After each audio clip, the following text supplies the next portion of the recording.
Shabbat Shalom, greetings, glory, and honor to the Father Yahweh, the God of all comfort and grace.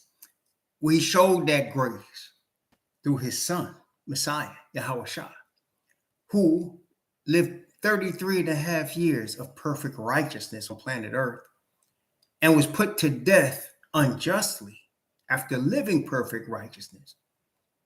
His death being accounted toward those that trust in the Hebrew Messiah, and his life being put in place of the life of sin of those on the earth. Blessing, glory, honor, and power to the name of Father Yahweh and to his son Messiah Yahweh Shah. Greetings to the 12 tribes scattered into the four corners of the earth through slavery, according to the Bible. Greetings to the 144,000 who are the forerunners of the returned Messiah among them. Greetings to the Gentiles who have received the Hebrew Messiah and have had the middle wall partition between Hebrew and Gentile broken and having been accepted in the beloved of Messiah through the grace of the Father. Greetings. Greetings to the chat. Akawan Banya, Sister Isha Shama and her husband. Manny SD, Brother Gary Joseph, Brother April Buck. Gary Joseph, I was concerned about you. I've been trying to reach out to you and you haven't responded. Get back to me. Brother Mark, good to see you. YAH Free, Superstar. Brother Naviska, WCK. Brother Don Hines, Brother Yakoba, my brother. Lissel Edmond, greetings. My brother Iman Bakash and his lovely family, greetings to all of you. Glad to see you. Shabbat Shalom to everyone. Today, this is one of the fun Bible studies for me. One of the fun ones, because this particular Bible study reveals who the last day Hebrews are. It is the Bible study that not just I've done, but millions of people have done throughout the earth who are now awakening to who they are. It was one of the bases of finding out why we are here, what happened to us, who our ancestors really were, where we really come from, and the why of everything. Why is this and that happened to us? Why are we in this position? This particular Bible study answers all of those questions. And so it's one of the fun ones to do. It's Deuteronomy 28, and it's the curses. And it reveals who the true Hebrews are. Now, I want to take this step by step from the word as we normally do. First thing, let's get a little bit of history about the Hebrews, okay? Let's get a little bit of history about the Hebrews. And of course, we're going to read from the history book, the Bible. Please read your history book, particularly now if you want to know the truth, and especially if you want to know the truth and you find out you're a Hebrew. Please read this, because this is your history book. This is the King James Version of the Bible, and it's your history book. It's the history book of your family. It's the history book of your cousins. It's the history book of your uncles and aunts. It's the history book. You want to know where you come from, who you are? It's in here. Okay? It's in here. So you should read it. We're gonna read a little bit about it tonight. Praise the Most High. We're gonna read a little bit about it tonight. But first, let's start in the beginning. In the beginning. And the beginning is in the beginning, YAH. Barashith. In the beginning, YAH. The beginning, Genesis. We're going to start there in Genesis. So the Bible talks about Adam. Yes, thank you, Brother Don Hines. You're correct. Brother Don Hines, that's wisdom from the Most High. Father Yah, please guide us as we go into your word tonight, only for the purpose of glorifying your name. Whatever glorifies your name, make that happen according to your grace, and bless both the words and the hearers. In the name of the Messiah, we pray. Amen. Yes, first we know Father made Adam in his own image. Father made Adam in his own image. In fact, of course, we know that from Genesis. Let's look at Genesis chapter. We know the chapter 1, but let's start in chapter. let's go to chapter 1. Chapter 1, we're going to go from our normal, looking at the sixth day when man was made. Genesis chapter 1, the sixth day when man was made. And we're going to start at verse 24 and go down to verse 31, the beginning when man was made. Okay. And Yah said, let the earth bring forth the living creature after his kind, the cattle and the creeping thing and the beast of the earth after his kind. And it was so. And Yah made the beast of the earth after his kind, and the cattle after their kind, and everything that creepeth upon the earth after his kind. And Yah saw that it was good.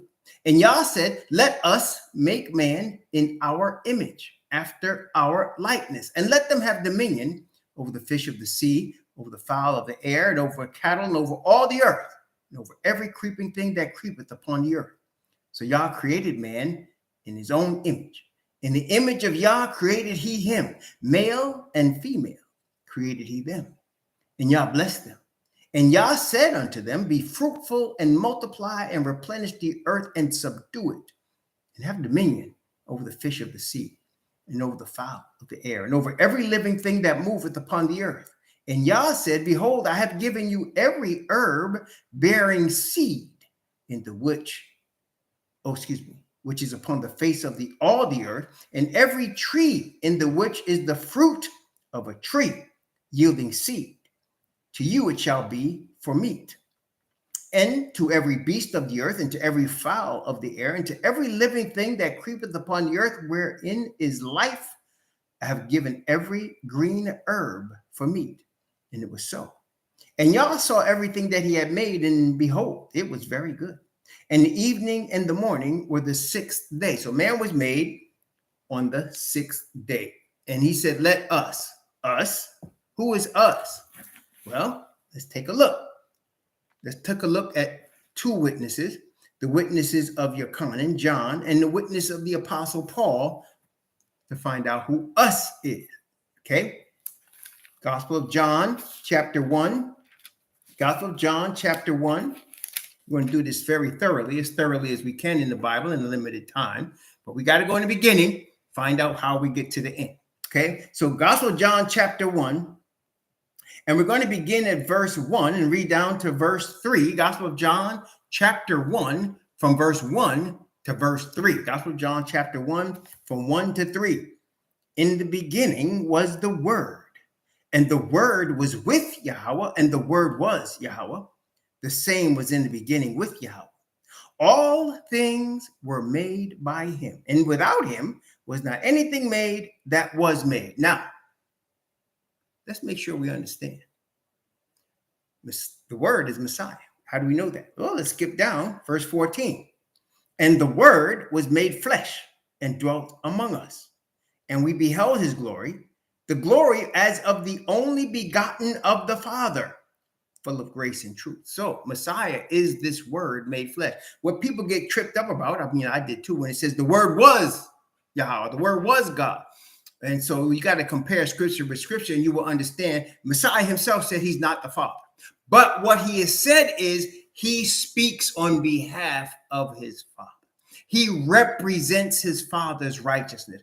Everything he does, everything he says was from the Father. So it says he was the Father. It's not saying he literally is the Father, but it's saying everything that he says and does comes as if it came directly from the Father. He is the spokesperson of all spokespersons, and he's called the Word because it is Father's word made flesh. That's right. He's the representation of the Father. And so that's what that means. But the key thing, what we're looking at here, it says all things were made by him, and without him was not anything made that was made. Without Messiah, nothing was made. Colossians chapter 1. That's John. Colossians, the Apostle Paul. This pen of inspiration from the Father to the Apostle Paul. Okay? Colossians chapter 1. Let's start at verse 12. Colossians chapter 1. Let's begin at verse 12. And let's go from verse 12 down to verse 19. Okay? Colossians chapter 1 from verse 12 to verse 19. Ready? Giving thanks unto the Father. So giving thanks, Paul says, to Father Yah. Giving thanks unto the Father, which hath made us to be partakers of the inheritance of the saints in light. Okay? Giving thanks to the Father, who, that is the Father, hath delivered us from the power of darkness, the Father has, and hath translated us into the kingdom of his dear Son. So, wait a minute. So, he gives thanks to the Father of light. And he says, we are partakers of the inheritance with the saints of light. Father delivered us from darkness, Father did, into the kingdom of the Son. Y'all with me so far? Okay, so Father delivered us out of darkness and delivered us into the kingdom of his Son. Okay, verse 14. In whom, that is in the Son now, in whom we have redemption through his blood, even the forgiveness of sins. So now he's talking about the Son. So we have redemption through the blood of the Son, even the forgiveness of sins. That makes sense, right? Okay, let's continue. Watch now. Who is the image of the invisible YAH, the firstborn of every creature. So Messiah is the image of his Father. Makes sense. For by him, again, we're talking about Messiah, for by him were all things created that are in heaven and that are in earth, visible and invisible, whether they be thrones or dominions or principalities or powers. All things were created by him and for him, and he is before all things, and by him all things consist, and he is the head of the body, the church, who is the beginning, the firstborn from the dead, that in all things he might have preeminence. And why? Verse 19, for it pleased the Father that in him, that is in Messiah, should all fullness dwell. So when they say, let us make man in our image, Messiah is in the image of his Father. So quite naturally, the Father would say, let us, me and you, Son, make man in our image. Does that make sense, y'all? Okay, when you read it closely, you will also see Messiah on Mount Sinai with the Father. I know. People didn't taught you that, but you will also see Messiah on Mount Sinai. When you read Exodus 19, you will see Messiah on Sinai with the Father. Okay, you will see him there. So he's out there, right? So that's when he said, let us make man in our image. So now, Father Yah, but we always, listen, even Messiah taught us this, glory is always to the Father. Even Paul just taught us. He said, let's give thanks to the Father. And then he went through and taught us about the Son, right? Not that we don't glorify the Son, because the Father sent him on our behalf. But the top dog, never forget, the top dog, the most high, is the Father. Never forget that. Okay? Never forget that. Okay. All right. So now he made Adam. That's right. He's the top dog. So now he makes Adam, right? Adam is now not just his chosen people. Adam is his first people. Adam is the people. Adam is the people. He made Eve on behalf for Adam. He didn't make Adam for Eve.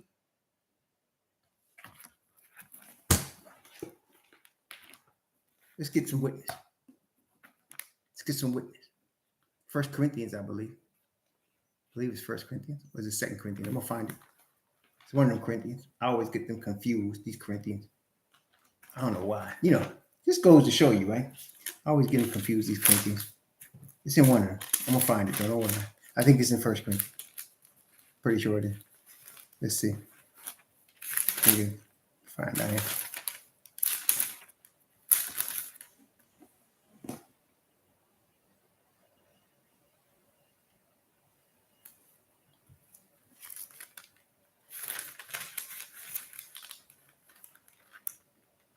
Oh, let's see here. Oh, man. Wait a minute.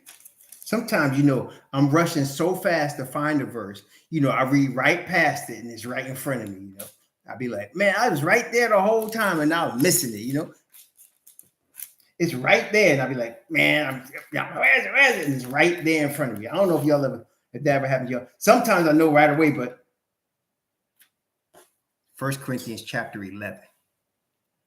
1 Corinthians chapter 11. 1 Corinthians chapter 11. Okay. 1 Corinthians chapter 11. People get caught up on the covering, but that's not really the point in this part right here. So let's read it. 1 Corinthians chapter 11 from verse 1. Remember, we're talking about the origin of the Hebrews. Okay. So 1 Corinthians chapter 11, beginning at verse 1. 1 Corinthians chapter 11, beginning at verse 1, going down to verse 9. Okay. Be ye followers of me, even as I also am of Messiah. Now I praise you, brethren, that you remember me in all things and keep ordinances as I delivered them to you. But I would have you know that the head of every man is Messiah, and the head of every woman is the man, and the head of Messiah is Father. Now we have an order, don't we? According to the word of the Most High. So you have Father, then Messiah, then man, then woman. Let's keep reading. Verse 4. Every man praying or prophesying, having his head covered, dishonoreth his head. But every woman that prayeth or prophesieth with her head uncovered, dishonoreth her head.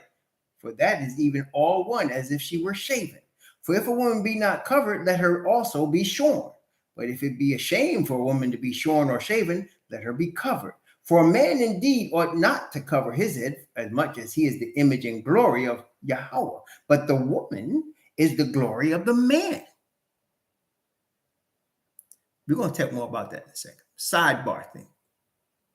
For the man is not of the woman, but the woman is of the man. Neither was the man created for the woman, but the woman for the man. Now, let me just break this down real quick. Sidebar. So if the woman is made in the glory of the woman is the man, and the glory of the man is Messiah, that tells you, men, that you have the power, as Messiah has the power to bring out the best in us. You have the power to bring out the best in a woman. And woman, you are in no higher power than to bring out the best in your man as his helpmeet. You are his counselor. You are his support. You are his biggest cheerleader. You are always on his side, and he can trust you. Man, you have the ability to bring out the greatest beauty in your woman. You have the ability to do that. And I've noticed that. I learned that in the last 12 months. Again, always learning from the Father. I've noticed that a woman that's in love with a man, and you can tell if he's treating her right and she's respecting him, because it brings out a beauty in her that's more than skin deep. You know what I'm saying? And I see it. I see it. I can see there's some women, it just brings out a different level of beauty. And that beauty, I've learned, comes out because of her husband, because he loves her, and because she's devoted to him. That brings out a level of beauty. This is different than a haughty woman. This is different from aggressive men that's tried to lord it over women. No, this is a relationship between a woman that's made in the image of that man, and the man made in the image of the Messiah and Father, that brings out the best in both of them when they're connected. And each has power to uplift the other. It's a beautiful thing. You know, I've been blessed to see it a few times. You don't see it a lot now. You don't see it a lot. But because, condition of this earth. But it can exist. And that is one of the many beautiful hopes of being with your Heavenly Father and being with Messiah. That can happen. That, like a flower blooming, that can really happen. And that's a blessing, man. That's a blessing. Okay. So the man was made in the image of Father. Father said to him, be fruitful and multiply, replenish the earth. And it made sense that he should do that because the man now being pure, covered in light, and the woman coming from the man being pure, covered in light, they would reproduce the earth with beings like them. Okay? See that? He will reproduce the earth with beings like them, sinless beings, made in light and righteousness, like the Father, like Father and Messiah. But we know what happened. We know they sinned, right? We know they sinned. They took the deal, and the deal was, if you eat of the tree of the knowledge of good and evil, you will gain the knowledge of good and evil, and you will be your own gods. They took that deal. So now they're looking for Messiah. Genesis chapter 3, verse 15. Now, the serpent is representative of Satan. When you read the rest of the Bible, you'll see that Revelation said that old serpent, the dragon called the devil. Remember that? That serpent is representing the devil, okay? Representing sin and the devil. So here, it starts in Genesis chapter 1, verse 14, and goes verse 14 and 15. And Yahweh Most High said unto the serpent, because thou hast done this, thou art cursed above all cattle, and above every beast of the field. Upon thy belly shalt thou go, and dust thou shalt eat all the days of thy life. And I will put enmity between thee and the woman, and between thy seed and her seed. And it shall bruise thy head, and thou shalt bruise his heel. Notice, I want you to notice this. There's two seeds. There's the seed of the woman that will bruise the serpent's head. And then there's the seed of the serpent.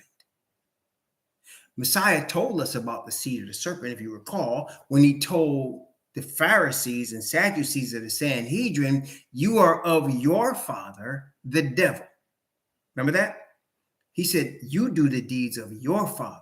Now, physically, they were the seed of the Israelites, but their spirit was the seed of the devil. He said, you are of your father, the devil. He said, I go to my father and you go to your father. But the seed of the woman that would bruise the serpent's head is Messiah. That's the seed. So he's going to put enmity between these two seeds. So there's enmity between Messiah and the devil. Y'all follow me? And there's enmity between those that would follow our cousin and those that wouldn't. There's enmity there. Sometimes, brethren, when enmity means a difference, means a divide. There's no friendship. There's a divide. That's what enmity means. It's a divide, a beef, right? No friendship, no love lost between them. Okay. So there's a divide between followers of the truth and followers of the lie. Does that make sense? I think it's easier that way, because Messiah said that to the scribes and Pharisees, your father was a liar from the beginning and abode not in the truth, because there's no truth in him. He said, when he speaketh a lie, he speaketh his own, because he is a liar and the father of it. See, so that's Satan. Versus Messiah say, I am the way to the Father, the truth of the Father, and the life. You understand? So you have a division between truth and lies. Okay. And truth will crush lies. So now you have a promised seed coming. They understood. And that's why you get to chapter 4 and you read verse 1 and 2 of Genesis chapter 4, because they knew it was going to be her firstborn son. She had girls. You could tell from the rest of chapter 4. She had a lot of girls, but she didn't have that promised son. So here you go in Genesis chapter 4, beginning at verse 1 and 2. And Adam knew Eve, his wife, and she conceived and bare Cain and said, I have gotten a man. See, I've gotten a man from Yahweh. She was looking for the firstborn son. And she again bare his brother Abel. See, now they didn't make no big deal of the Abel. That was the second man. The firstborn male was the promised seed. That's what she was hoping. Of course, we know what happened. Cain rose up and slew Abel. Even though Abel wasn't the promised son, he was the faithful son. And his brother became the seed of the enemy. Now, there was no promised seed yet. So then, here comes Seth. Genesis chapter 4. Beginning at verse 25 and going to verse 26. Genesis 4, 25 and 26. And Adam knew his wife again, and she bare a son, and called his name Seth. For YAH, says she, hath appointed me another seed instead of Abel, whom Cain slew. And to Seth, to him also were born a son, and he called his name Enos. Now here's the key part right here. Then began men to call upon the name of Yahweh. What does that mean? Now you can see there was an enmity between the people that would follow the Creator and the people that wouldn't. You know, at that time, there was a great number of philosophies out there. At that time, the Bible shows us. Let's look at Jude. This is why you got to read the whole Bible. Please read your whole Bible. It's one book. Read your whole Bible. Look, in Jude, it tells us. Watch. Jude, there's only one chapter in Jude. We're going to start at Jude, and we're going to start at verse 14. Now, we know Enoch was a descendant of Adam and Seth, right? Okay. Jude, verse 14. Jude, verse 14.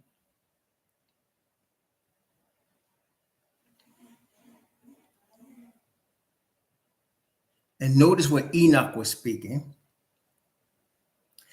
And Enoch also, the seventh from Adam, prophesied of these, saying, Behold, Yahweh cometh with 10,000s of his saints to execute judgment upon all and to convince all that are ungodly among them of all their ungodly deeds which they have ungodly committed, and of all their hard speeches which ungodly sinners have spoken against him. This is what Enoch's message was.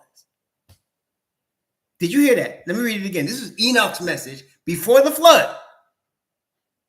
And Enoch also, the seventh from Adam, prophesied of these, saying, Behold, Yahweh cometh with 10,000s of his saints to execute judgment upon all and to convince all that are ungodly among them, that is among the other seed, the seventh from Adam, the seventh believing son.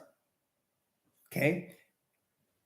And he says, of all their ungodly deeds which they have ungodly committed, and of all their hard speeches which ungodly sinners have spoken against him.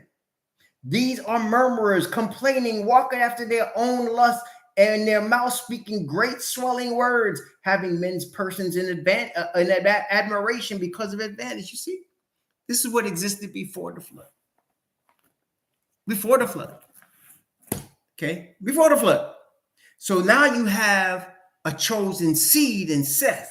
And so you go back and you go from Seth, you go to Enos, you go from Enos, you go down to Canaan, you go from Canaan, you go down from Enos and Canaan to Mahalalel, you go to Mahalalel, and you go down to Jared, you go from Jared, and then Jared has a son, and Jared had Enoch.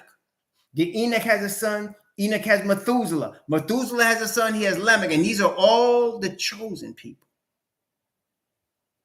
These are all the chosen seed. Okay. Then Lamech has a son and called his name Noah. Lamech lived to be 777 years old. Lamech's father, Methuselah, outlived him. And when you follow, I've written down the genealogy and followed it. Do you know that the same year of the flood, Methuselah died? The year that Noah got on that ark, Methuselah died. Lamech had died before, but Methuselah died. He was the same year. He didn't get on the ark. He died before that. But now Noah is the chosen seed. Noah is the chosen seed, and he preached the message that Enoch probably preached about a flood coming. Okay. And Noah had 7 believers. He had 7 that believed his message. And that was his wife. You know, don't take for granted that your wife going to be with you, right? But his wife was with him, and his 3 sons and their 3 wives. A total, count right, total of 7. And Noah, they got on board the ark. Earth full of people got on board the ark. Of course, we know the earth was destroyed. So they get off the ark, and Noah has 3 sons now: Shem, Ham, Japheth.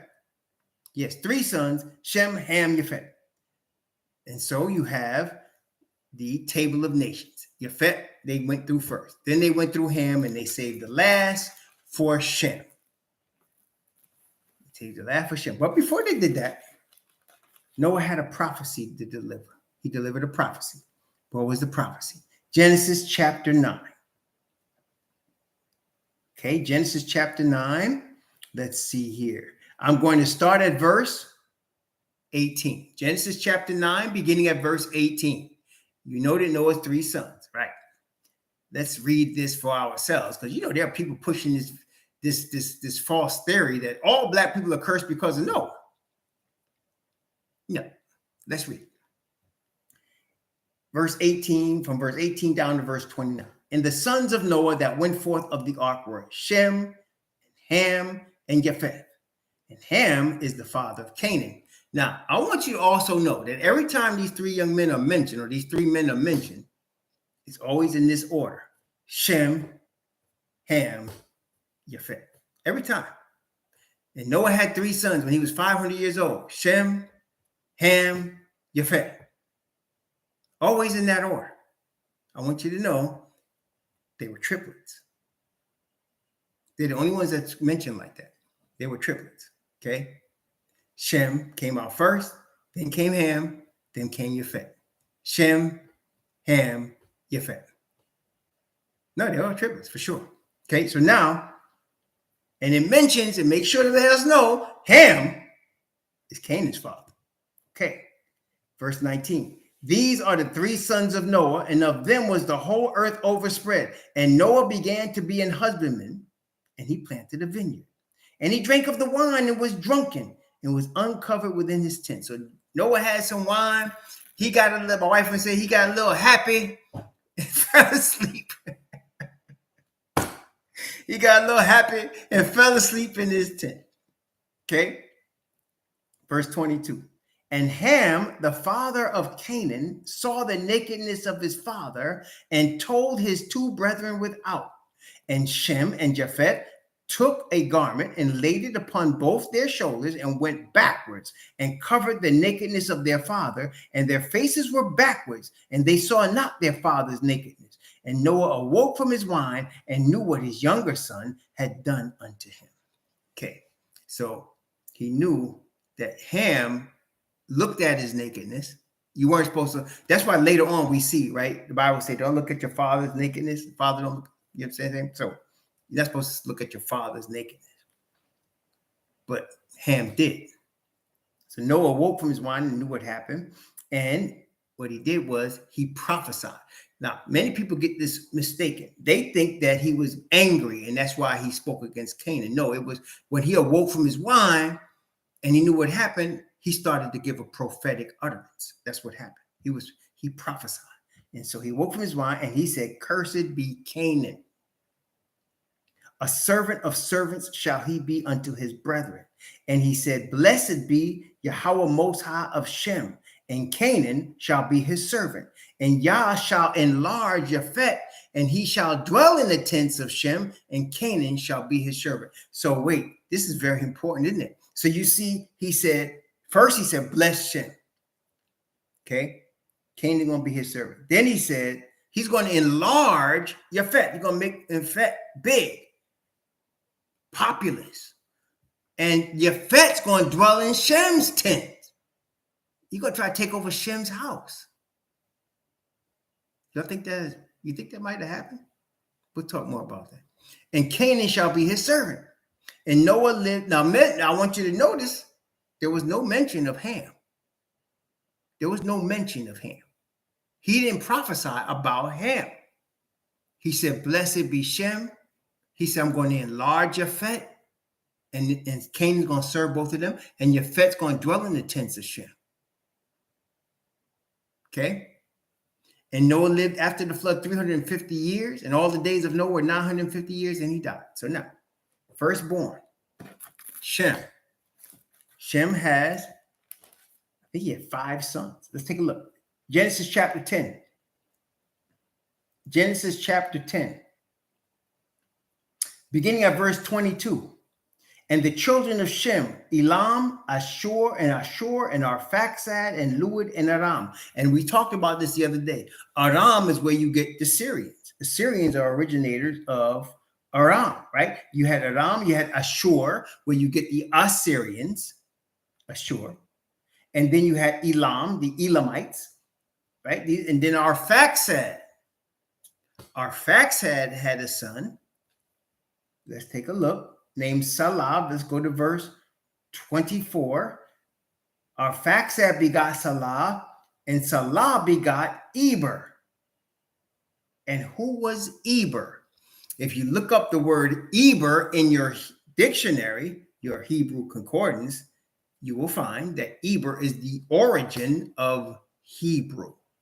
That is why he's actually mentioned in the beginning. Notice in verse 21 of Genesis chapter 10, unto Shem also the father of all the children of Eber.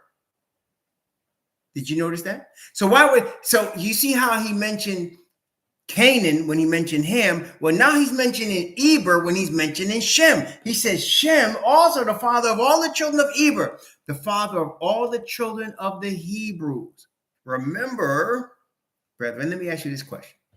We know the Apostle Paul wrote many New Testament epistles, right? That the Father let him write these letters. Who did the Father use to write Genesis? Who did the Father use to write the book of Bereshit in the beginning? Who wrote that? Who would write these words? Who wrote these words? Who was the person that was used? It was Moses. So why would Moses make sure you understand that Shem is the father of all the children of the Hebrews. Does that make sense? It does, doesn't it? So why would he make sure? Because he wants the Hebrews to know you come from Eber. It's a bloodline thing. That's right. You come from Eber, you're called Hebrews because of Eber. Okay.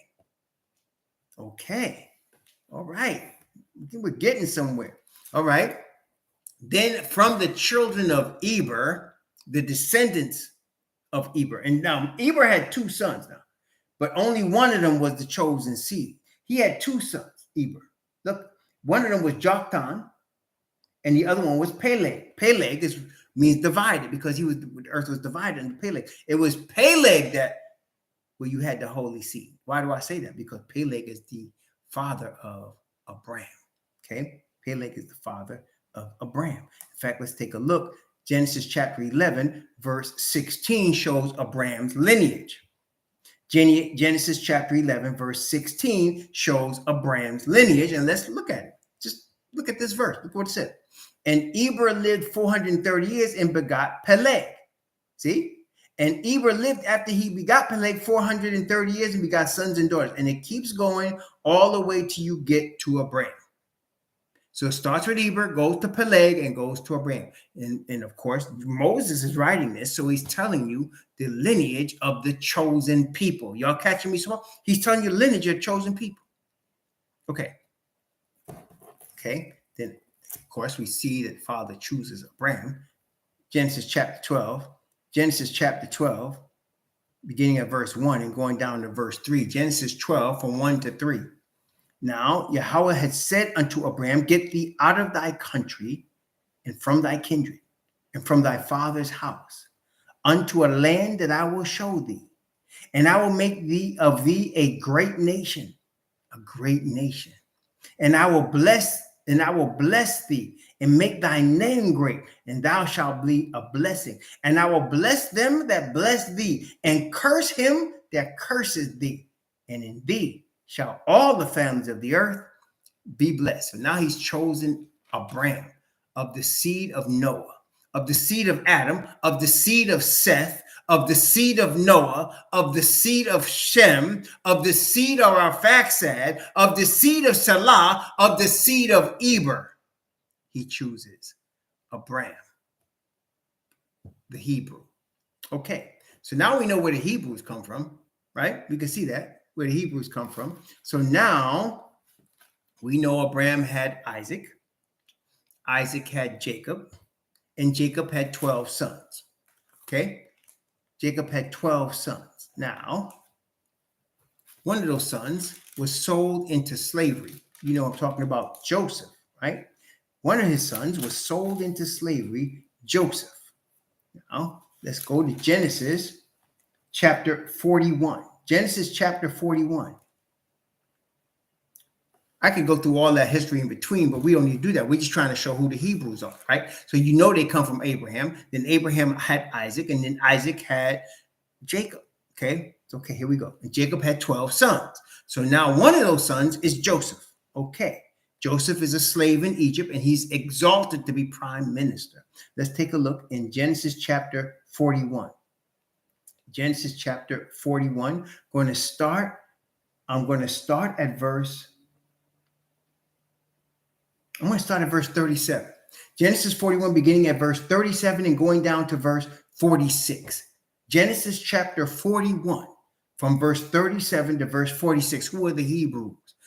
Genesis chapter 41, from verse 37 to verse 46. You got to be thorough when you're studying who the Hebrews are. So you can't just go by one chapter. We can't just have one witness, right? Let's keep looking. Okay, Genesis chapter 41, from verse 37 to 46. And the thing was good in the eyes of Pharaoh and the eyes of all his servants. And Pharaoh said unto his servants, can we find such a one as this is, a man in whom the spirit of YAH is? And Pharaoh said unto Joseph, for as much as YAH hath showed thee all this, there is none so discreet and wise as thou art. Thou shalt be over my house, and according unto thy word shall all my people be ruled. Only in the throne will I be greater than thou. And Pharaoh said unto Joseph, see, I have set thee over all the land of Egypt. And Pharaoh took off his ring from his hand and put it on Joseph's hand, and arrayed him in vestures of fine linen, and put a gold chain about his neck, and made him to ride in the second chariot which he had. And they cried before him, bow the knee. And he made him ruler over all the land of Egypt. And Pharaoh said unto Joseph, I am Pharaoh, and without thee shall no man lift up his hand or foot in all the land of Egypt.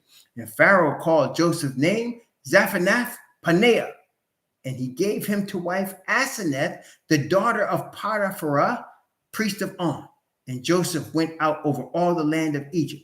And Joseph was 30 years old when he stood before Pharaoh, king of Egypt. And Joseph went out from the presence of Pharaoh and went throughout all the land of Egypt. Now, this woman that Joseph married was an Egyptian woman, right? Isn't that correct? Right? He gave her to wife an Egyptian woman, right? Is that right?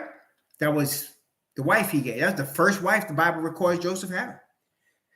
So, did this woman have? Was this woman melanated? Was this woman melanated? Was she melanated? Of course she was. She was an Egyptian woman. You want to be real specific today in today's vernacular? She was an African woman. She was African. She was African. She was from Ham, right? She was from Ham, wasn't she? She's from Ham. Melanated. Okay. All right. Okay. Let's go down a little bit more. Genesis chapter 41. Genesis chapter 41. I'm going to start at verse 50 and go down to verse 52. Genesis chapter 41, verse 50, 51, and 52. 50, 51, and 52. All right. And unto Joseph were born 2 sons before the years of famine came, which Asenath the daughter of Potiphar, priest of On, bare unto him. Joseph called the name of the firstborn Manasseh. For YAH, said he, hath made me forget all my toil and all my father's house. And the name of the second called he Ephraim. For YAH hath caused me to be fruitful in the land of my affliction. So with this African woman, he has two sons. And not just any two sons. These two sons become the fathers of two tribes of Israel. Isn't that correct? They become the two tribes of Israel representing Joseph, Ephraim and Manasseh. They become the two tribes of Israel representing Joseph. And he had these two boys with an African woman. Isn't that right? I mean, who goes down into Africa and has babies with an African woman and they don't come out black? So wait, we have just confirmed then that two tribes of Israel are black. We have just confirmed it. I mean, didn't we? We did. We just confirmed it. Two tribes of Israel are black or, melanated. Let's put it that way, right? They're melanated. Two tribes. Okay. I mean, we did, right? Okay. I mean, right? I didn't make that up. It's in there, isn't that right? Okay. It's in there. Okay. Okay. Now, Ethiopia. Ethiopia is from the word Cush, right? Ham had some sons, and one of his sons was Cush. One of his sons was Cush. One of his sons, right? In fact, Cush was the firstborn. Mizraim, who was Egypt, was the secondborn. Cush was the firstborn. All right. Moses had two sons. At least one of his wives. Well, let's take a look. Numbers chapter 11. Numbers chapter 11. Numbers chapter 11. And they had this rule in America. I don't know if y'all ever heard that. But the rule was, if you had one drop of black blood, have you ever heard it? If you got one drop of black blood, so I think we know that Manasseh and Ephraim, right? Okay. Well, wait a minute. Numbers. I was at Numbers. Chapter 12 is what I wanted. Numbers chapter 12. Numbers chapter 12, beginning at verse 1. Numbers 12, beginning at verse 1. One step at a time, right? We're breaking it down one step at a time so we know. Okay. Genesis chapter 12, beginning at verse 1. And Miriam and Aaron spake against Moses because of the Ethiopian woman whom he had married, for he had married an Ethiopian woman. Y'all know Moses had two sons. Moses was the tribe of Levi. Those two sons were priests. Tribe of Levi. Priests. So what can we say about the tribe of Levi then? I mean, being birthed by an African woman. Well, wait a minute. Well, suppose Moses was from the children of Yefet. It doesn't say that, but let's suppose he was. Suppose he looked like them. But wait a minute. Was Moses ever described and based on what he looked like? Was he? Let's take a look. Exodus chapter 2. Exodus chapter 2. Exodus chapter 2, beginning at Exodus chapter 2, beginning at verse 16. Exodus chapter 2, beginning at verse 16. And reading down to verse 19. Exodus chapter 2, beginning at verse 16 and reading down to verse 19. Now, the priest of Midian had 7 daughters. And they came and drew water and filled the troughs to water their father's flock. And the shepherds came and drove them away. But Moses stood up and helped them and watered their flock. And they came to Reuel their father and said, how is it that ye are come so soon today? And they said, an Egyptian delivered us out of the hand of the shepherds, and also drew water enough for us and watered the flock. They thought that Moses was an Egyptian. Why would they think that? Moses, tribe of Levi, melanated, with his two sons from the Ethiopian woman, melanated.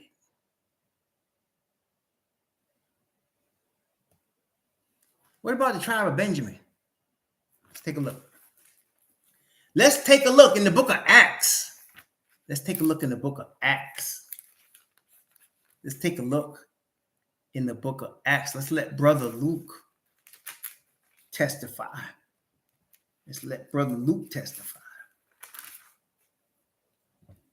Let's go Acts chapter 21. Acts chapter 21. Acts chapter 21, beginning at verse 37.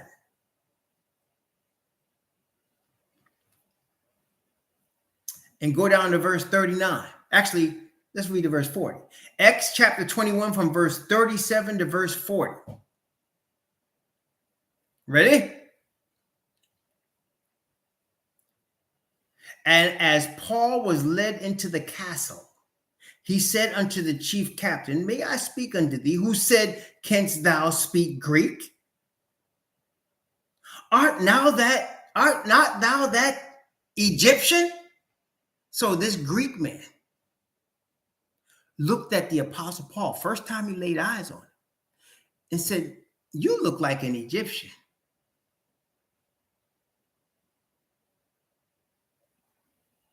Why would he do that?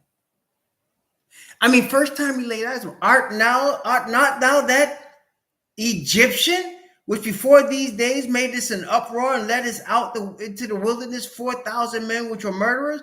But Paul said, I am a man which am a Jew of Tarshish, a city of Cilicia, a citizen of no mean city. I beseech thee, suffer me to speak unto the people. And when he had given him license, Paul stood on the stairs and beckoned with his hand unto the people. And when there was made a great silence, and he spake unto them in the Hebrew tongue.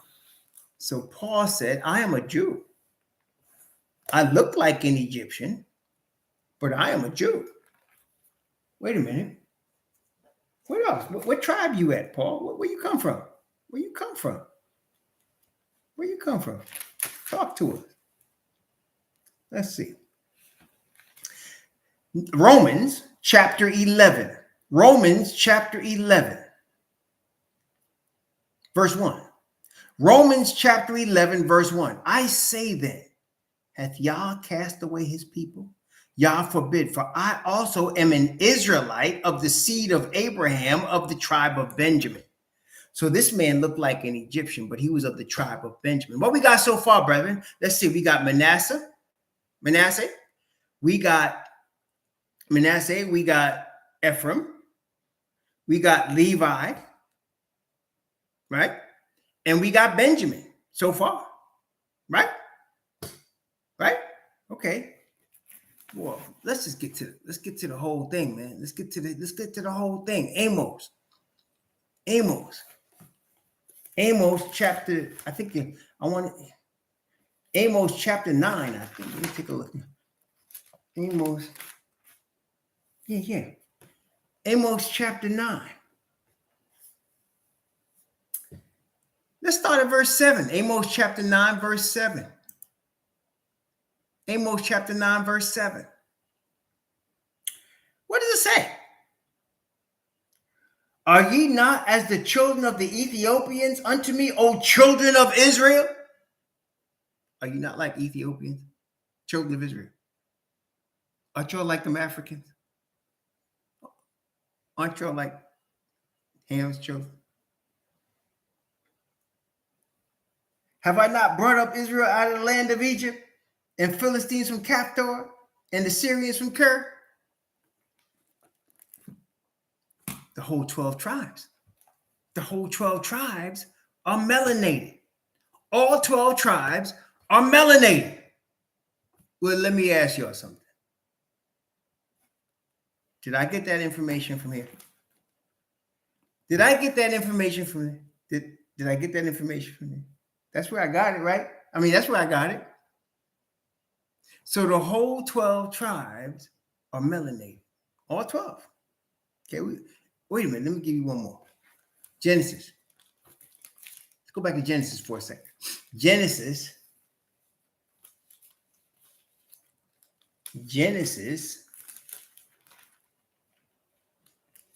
Let's see. I'm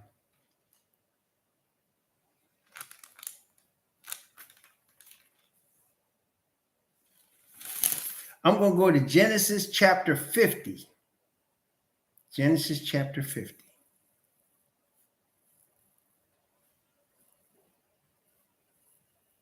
Yes, Genesis chapter 50. I'm going to begin. Let me see here.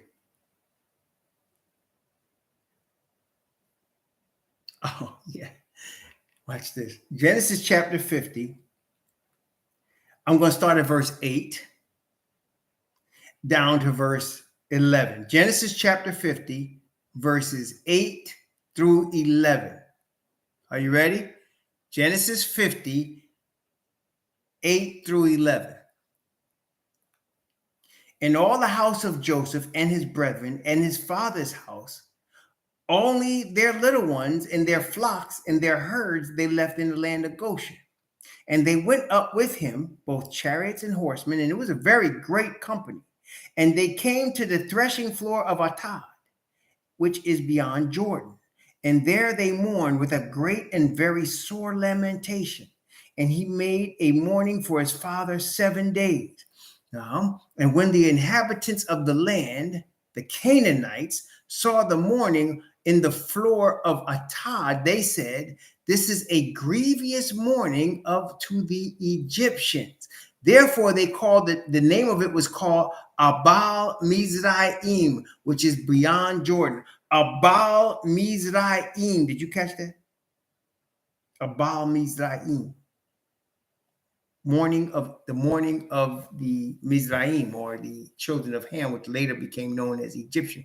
It says Abal Mizraim. So they looked at all of Joseph's family and them that came to bury his father, and they said, "Oh, these Egyptians are sad." And they called it Abal Mizraim. These Egyptians are sad. So now we have proven, tonight's Bible study, we have proven, have we not?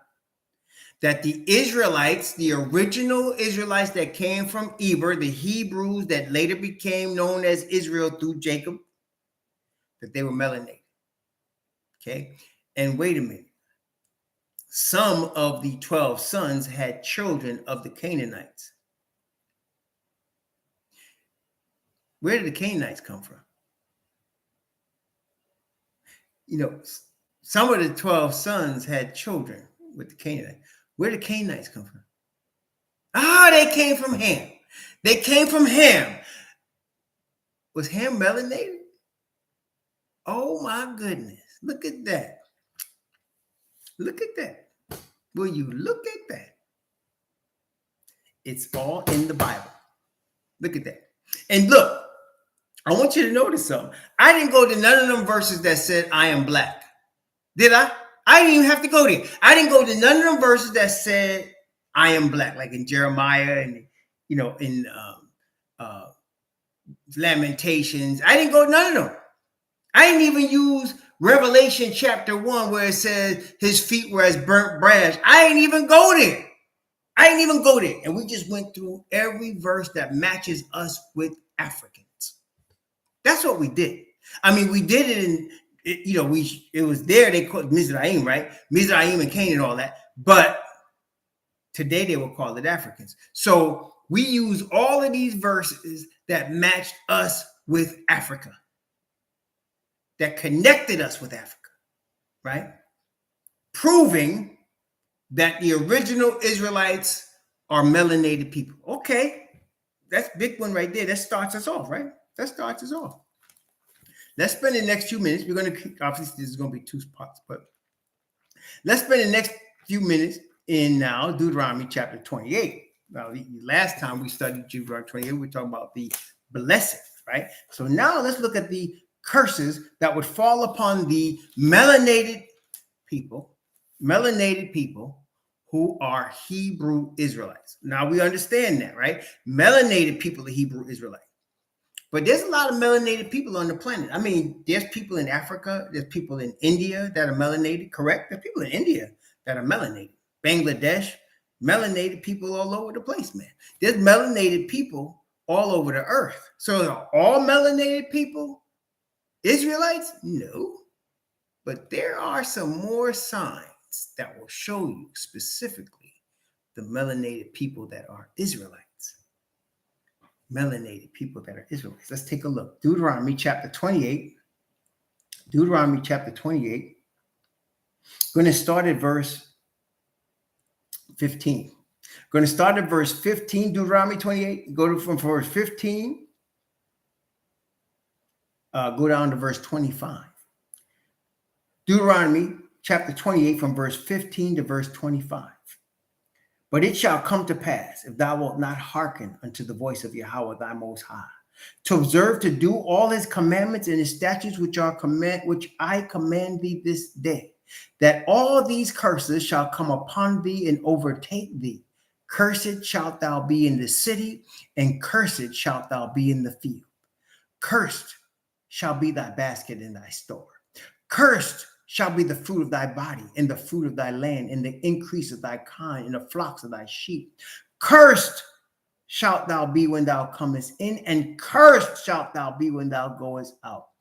Yahweh shall send upon thee cursing, and vexation, and rebuke, in all that thou settest thine hand unto for to do, until thou be destroyed, until thou perish quickly, because of the wickedness of thy doings, whereby thou hast forsaken me. Yahweh shall make the pestilence cleave unto thee, until he have consumed thee from off the land whither thou goest to possess it. And Yahweh shall smite thee with a consumption, and with a fever, and with an inflammation, and with extreme burning, and with the sword, and with blasting, and with mildew, and they shall pursue thee until thou perish. The heaven that is over thy head shall be brass, and the earth that is under thee shall be iron. Yahweh shall make the rain of thy land powder and dust. From heaven it shall come down upon thee till thou be destroyed.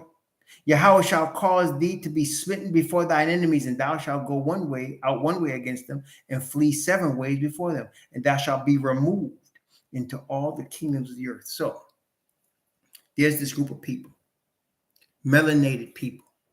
They were called Hebrew Israelites. And if they disobeyed the command, the Father said they would be cursed in every way possible, and they will be removed into all the kingdoms of the earth. We have already established that the Hebrew Israelites were melanated people. And he said that if you disobey me, I'm going to take you off your land that you originally had, and I'm going to remove you to all the kingdoms of the earth. And you're going to be cursed. You're going to have bad health. Doesn't that say bad health? So you got a group of melanated people that are removed, that have been cursed, that are cursed with bad health. You could always tell who they are, because wherever they are, they're in the worst health condition of all the people they dwell among. And the lands that they dwell in are not their original lands, because this was their original land, but they're brown, they're melanated, and they're cursed, which means today they would have high blood pressure, diabetes, heart disease. They would have, as a percentage of their own people, they would have more than other people. They would have more than other people, right? As a percentage of their own people. So like if there's, 10 million of them, a higher percentage of them would have all these diseases than other people. They'd have heavy poverty.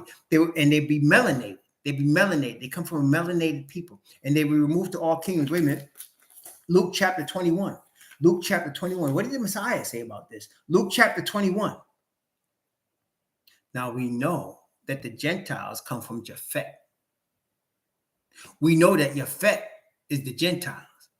And we saw that the Bible told us that Yafet would dwell in the tents of Shem. Told us that. Okay, Luke chapter 21. Luke chapter 21, I'm going to begin at verse 20 and go down to verse 24. Luke chapter 21 from verse 20 to verse 24.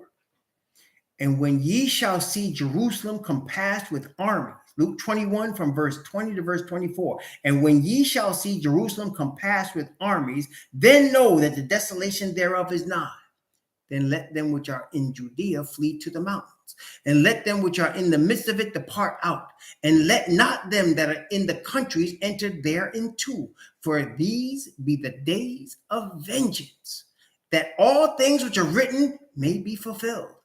But woe unto them that are with child, and to them that give suck in those days, for there shall be great distress in the land, and wrath upon this people. Who is this people that Messiah is talking about?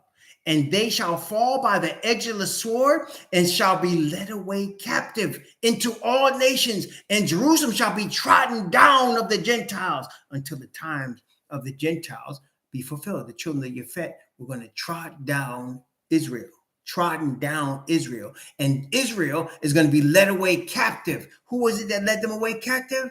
The Romans, into all nations.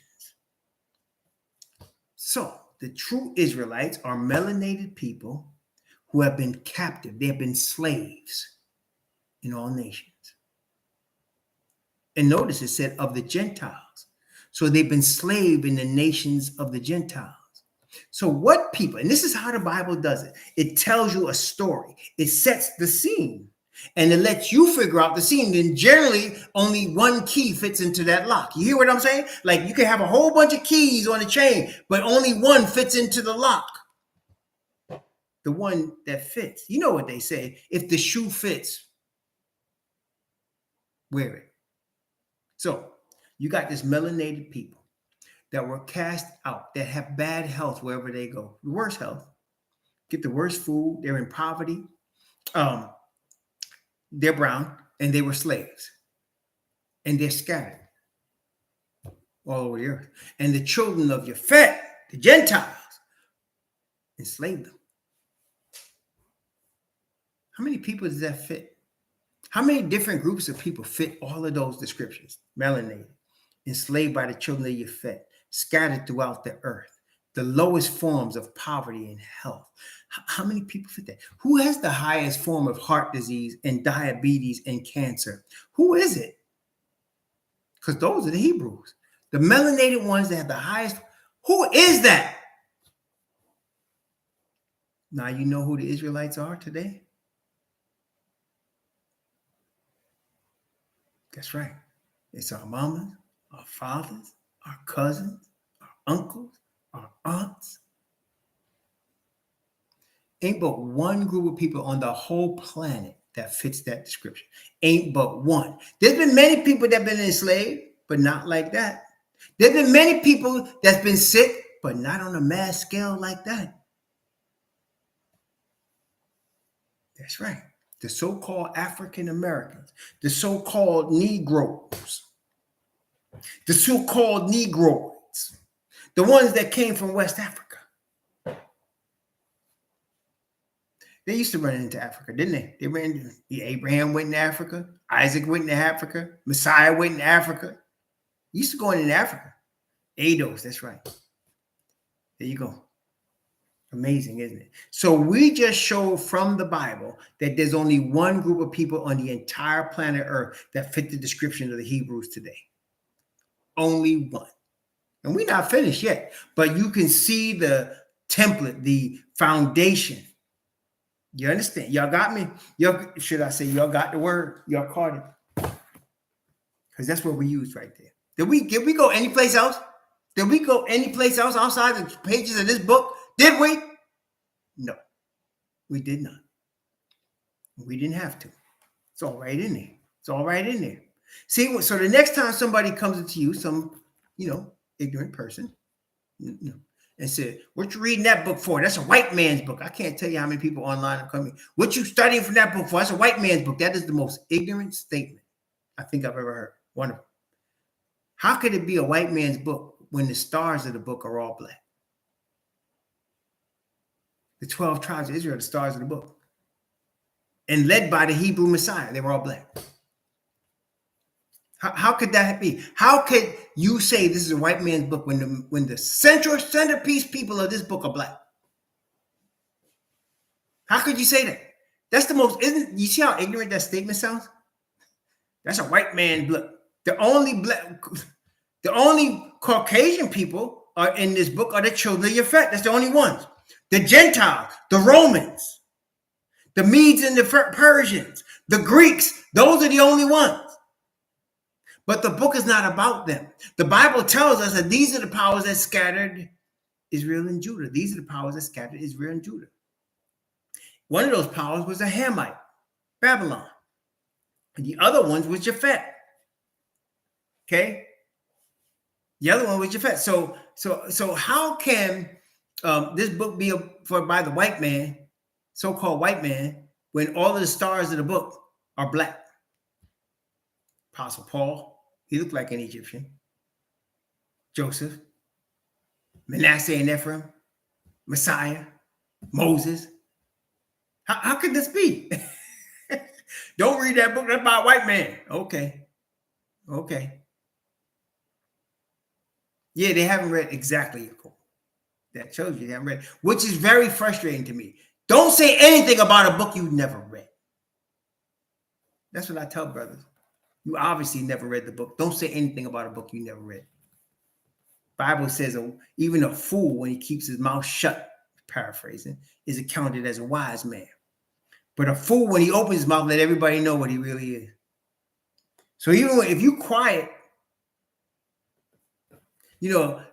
tell me a story once. I was as bad a boy as anybody else. I was 6 or 7 years old. A bunch of us were hiding in the woods before the school bus came. We were throwing rocks at cars as they passed by. Bad little Negroes we was. We were throwing rocks at cars as they passed by, man. We was laughing, always having a good old time, right?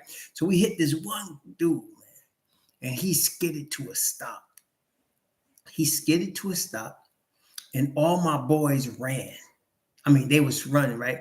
And homie was a grown man. He caught him. Now, what did I do? I just stood there. I stood there at the bus stop. And homie said, "You're a good boy, not like the rest of these." And because I stood still and didn't run, he caught up with my homies. And you know what happened to them. Back in them days, there was the switch. And they caught it, all of them. I stood there. I was scared is why I stood there. I just stood there with my mouth shut. And he ran right past me and caught all them Negroes that was running.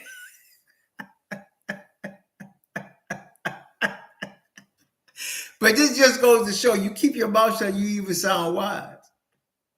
You start opening your mouth and acting a fool, you'll get in trouble.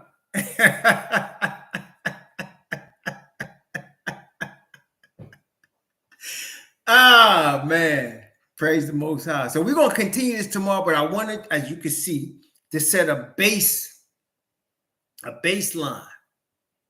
okay? Baseline of who the true Hebrews are in the Bible, according to the Bible, okay? According to the Bible. It shows you who the true Hebrews was.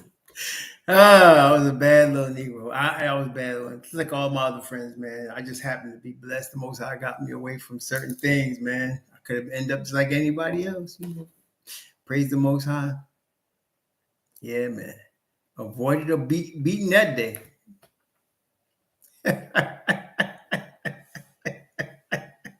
Mommy, what you talking about?